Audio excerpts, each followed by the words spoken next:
Varicose vein হলো মানুষের পায়ের শিরাগুলো ফুলে যাওয়া, অর্থাৎ যখন কোনো ব্যক্তির পায়ের শিরাগুলো ফুলে যায় এবং ফুলে গিয়ে এটা শরীরের বা চামড়ার উপর দিয়ে এটা প্রকাশ পায়, তখন সেটাকে বলা হয় ভেরিকোজ ভেইন। ভেরিকোজ ভেইন হলে মানুষের শিরাগুলো অনেক বেশি ফুলে গিয়ে নীল বর্ণ ধারণ করে। সম্মানিত দর্শক, সেই নীলবর্ণ ধারণ করার পিছনে রয়েছে অসংখ্য কারণ। সেই কারণগুলোর মধ্যে সবচেয়ে বেশি যারা আক্রান্ত হয় তাদের কথা আমরা আজ আলোচনা করার চেষ্টা করব ইনশাআল্লাহ। সম্মানিত দর্শক, ভেরিকোজ ভেইন হলো ওই সকল ব্যক্তিদের বেশি হয় যারা অতিরিক্ত সময় ধরে, অর্থাৎ লং টাইম সময় ধরে দাঁড়িয়ে কাজ করে অথবা শরীরের অনেক বেশি ওজন, ওই ধরনের ব্যক্তিরও ভেরিকোজ ভেইন হওয়ার সম্ভাবনা থাকে। তাছাড়া বংশগত কারণেও ভেরিকোজ ভেইন হয়ে থাকে। মূলত ভেরিকোজ ভেইন হলো শিরাগুলো এলোমেলোভাবে ফুলে থাকা, অর্থাৎ লম্বালম্বিভাবে যদি শিরাগুলো ফুলে থাকে সেটাকে ভেরিকোজ ভেইন বলা হয় না। কিন্তু যদি কোনো পায়ের রগ বা পায়ের শিরা, অর্থাৎ পায়ের শিরাগুলো যখন এলোমেলোভাবে আঁকাবাঁকা হয়ে ফুলে থাকে এবং নীল বর্ণ ধারণ করে, সেইটা থেকে ব্যথা হতে পারে। এই ধরনের লক্ষণগুলো যখন প্রকাশ পায় তখন সেটাকে বলা হয় ভেরিকোজ ভেইন। সম্মানিত দর্শক, এই ভেরিকোজ ভেইন যদি হয় তাহলে সেই ক্ষেত্রে ব্যক্তির পাটা হঠাৎ ব্যথা হতে পারে, অনেক সময় ব্লিডিংও হতে পারে।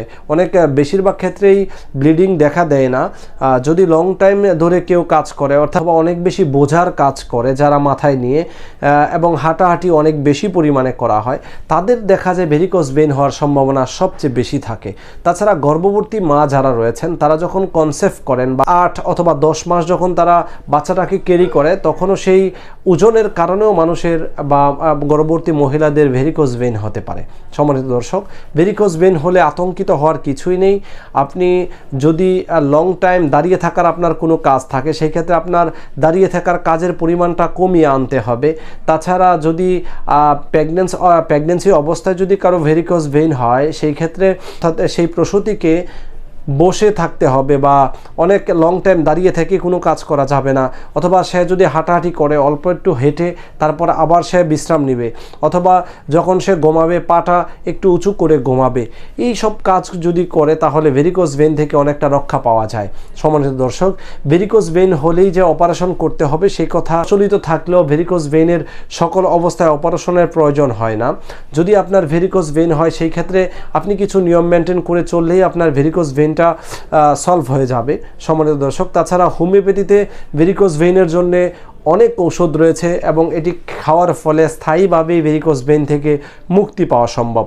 সম্মানিত দর্শক, ভেরিকোজ ভেইন হলে হোমিওপ্যাথি কম্বিনেশন জার্মানি ওষুধগুলোর মধ্যে সর্বশ্রেষ্ঠ এবং সবচেয়ে ভালো যে ওষুধটি রয়েছে সেটি হচ্ছে R42। যদি কেউ R42 ওষুধটি নিয়মিত সেবন করে তাহলে সেই ব্যক্তির ভেরিকোজ ভেইন থেকে পরিত্রাণ পেতে পারে।